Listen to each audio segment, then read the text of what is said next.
안녕하십니까. 2021년 2월 17일 수요일 매일 한국경제신문 스크랩을 시작하겠습니다. 오늘의 주요 뉴스 요약입니다.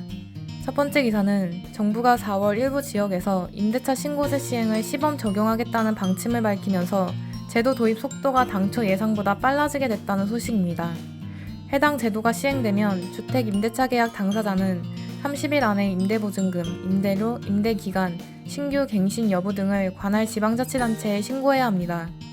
정부는 시범 시행 때는 신고 의무를 부여하거나 과태료 부과를 강제하지 않겠다는 입장이지만 제도가 전면 시행되는 6월부터 집주인들의 과세 정보가 노출되고 신고 의무도 부여됩니다. 다만 정부는 신고된 데이터에 대한 실거래 정보는 11월부터 시범 공개하겠다는 방침입니다. 따라서 시장 참여자들이 임대차 실거래 현황을 신고제 도입 이후 즉각 활용하기에는 어려운 상황입니다. 한편 임차인 입장에서 전월세 신고제가 도입되면 자동으로 확정일자가 부여돼 별도 장치 없이도 보증금을 보호받을 수 있습니다.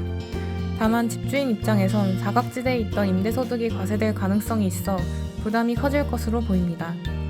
두 번째 기사는 이상 한파가 미국 텍사스주 등 남부지방을 덮치며 국제 유가가 급등하고 있다는 소식입니다. 서부 텍사스산 원유 선물 가격은 15일 배럴당 $60를 돌파했습니다. 이번 한파로 텍사스 석유와 가스 생산에 차질이 생길 수 있다는 우려도 제기됩니다.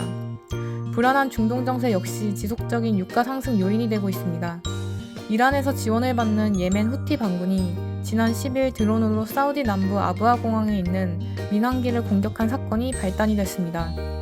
조 바이든 행정부가 지난 12일 후티 반군에 대한 국무부 테러단체 지정을 취소함에 따라 미국과 사우디 간 관계에 균열이 가고 있습니다.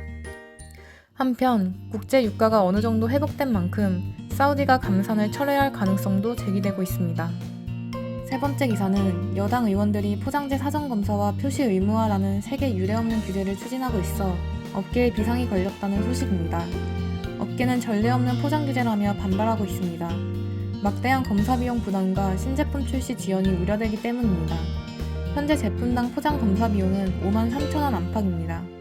전자업계 관계자는 다품종 소량 생산하는 업종일수록 손해를 보는 규제라며 소비자 트렌드를 맞추기 위한 업계의 제품 개발 속도 경쟁을 가로막아 피해가 소비자에게 돌아갈 것이라고 말했습니다.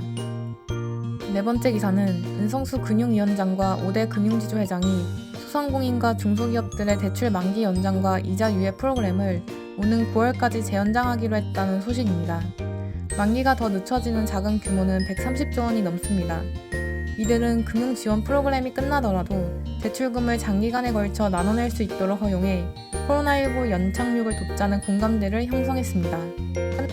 그럼 이상으로 오늘의 매일 한국경제신문 스크랩을 마치겠습니다. 들어주셔서 감사합니다.